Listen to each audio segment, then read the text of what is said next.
Hi, this is Dad here. If you enjoy this channel, please subscribe. It does help me out a lot.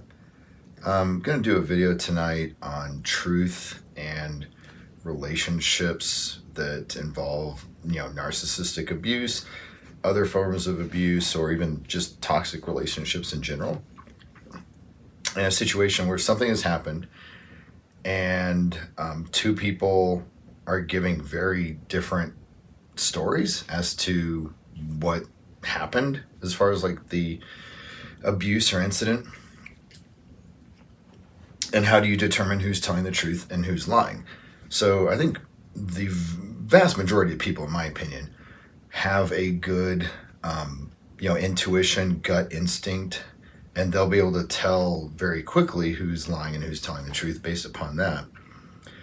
Additionally, there might be people who don't have that same gut instinct they can trust, but they're able to, they know the people well enough that they know each of their characters, so they know which one is more trustworthy. Outside of that, there's people that I just refer to as blockheads who don't have, a good instinct. They're not able to make, a gut check with what people tell them, and they're not able to make judgments based upon people's character. And then finally, you'd have people who don't know the people well enough to make any type of judgment one way or the other based upon that. And the last two would really have to determine who's telling the truth and who's lying based on other factors. So I would say that it's a complete cliche, but it's also, like many cliches, completely true, that the truth doesn't change. So you will typically have one person who, when they share what happened, it will not change the next day. It will not change the next week, the next month, the next year. It will remain exactly the same to the point of, getting boring almost. On the other hand, you will have someone who, when they share the story is always changing. And so one day they may tell you that this is what happened.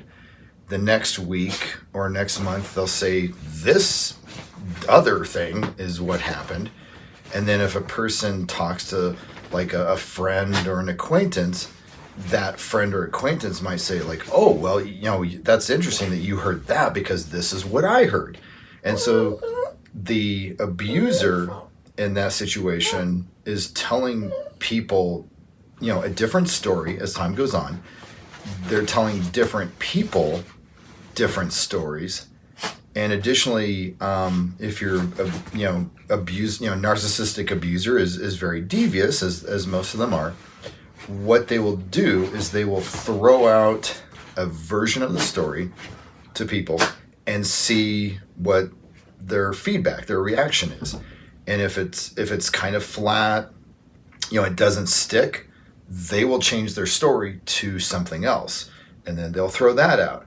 And then if it sticks, they'll say, okay, this is good, this sticks. And then they'll keep that. And then they'll change another part of the story and throw it out. I mean, the story that they tell is evolving based upon the reaction that they get from people. And the narcissist is going to continually change the story, in discrete details here and there, in order to maximize the, sympathy and basically their own victimhood in the story that they're telling. So if you are in a situation where you have two people telling drastically different stories, one easy litmus test is whose story never changes and whose story is always changing, or when you talk to other people, they're giving different versions. The former is telling the truth and the latter is lying. Additionally, another way to determine who's telling the truth is more psychological based, and it's not something I can take credit for. This is something that I read, but I think it's kind of brilliant in a way and totally makes sense. Is that the psychology of the victim and the abuser is very different, both with their motivations, their experiences, their goals, their mindsets, etc. And so the the person who's the victim, when they are recounting the story, it's going to be very inward facing. It is going to be about their pain. It's going to be about their perspective of the experience. It's going to be about the circumstances of the experience. And it's going to be very focused on their healing, their recovery. That's what their focus is going to be on. They're going to talk about healing, rebuilding their future, facing the future, looking forward. And they're not going to ignore the abuser, or mentioning the abuser. It's just that's not where their focus is. It's not there. The abuser's part of that experience and stuff, but most of it's just going to be that emotional trauma. I mean, let's be honest, of being a victim of domestic abuse or narcissistic abuse, either way. Whereas the psychology of the abuser is going to be drastically different. And I'm going to throw out Darvo, because all abusers read from the same playbook. And in case you don't know, Darvo stands for deny, attack, and reverse victim and offender. So what the abuser will do is that they will deny that the version that the true victim, is giving is true. And then they'll, reverse victim and offender and basically paint themselves as the victim. And then they will point at the other person and say they are the offender, and they will attack. And it's really telling, because the abuser is basically going to not talk about any pain or experience or recovery or healing. All they're going to do is just like a character assassination, just a complete smear campaign, where they're just going for the throat, and they're going to be dishing out dirt, and they're going to be bringing up stuff, from the past, and throwing out half-truths, and throwing out, just making up lies, and just making the other person sound like the devil incarnate.